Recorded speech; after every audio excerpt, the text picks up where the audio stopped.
Hi guys, welcome to TFA's TV. We are back again with the latest gossip nyaya dziri kupisa dziri kutenderera pasocial media. Wicknel achipindura zvataurwa naFadzai mahere achiti mvura inonaya sei pakadai.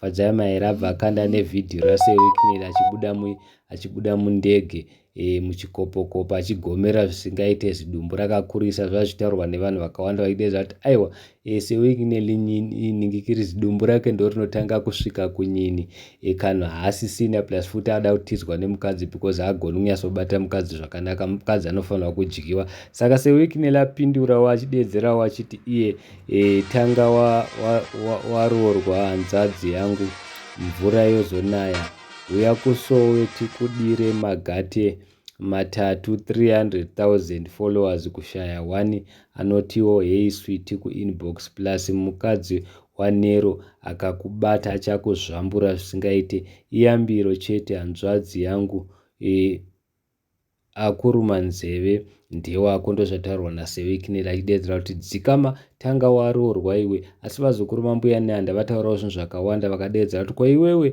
seWicknel une mukadzi here? Mukadzi sezvo akadhiza usaita sei, usamhanye bani. Mumwe munhu auya akati ndosaka akaitirwa vana nevarume vakangwara vakaona kuti he is useless nedora rake riya. Mumwe munhu akati ko imi munaye here mudzimai vaSeWicknel, dzikamai.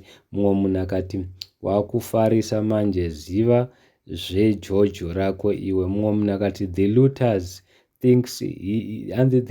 thinks he is Lord but he will meet his fate one day. Mumwe munhu akati kuita kutadza kukwana padhow ungati inzou yakunozvara hanzi hazvidi kumunhu wechirume izvi. Mumwe munhu akati the church has lost its morals compass, they celebrate thieves. Ari kudedzera kuti vanhu vari kucelebrata mari yekubiwa vana ED, ZANU-PF, team yevarakashi. Mumwe munhu akati so Wicknel was on a chopper with ED and then got out lined up to be greeted by the president again for the cameras. Inga zvakaoma. Mumwe munhu akati wait, iyo boy here makutoda kuendeswa kucargo mudhara. Mumwe munhu akati well done madzibaba. So handizivi munoti kudi. Thank you so much.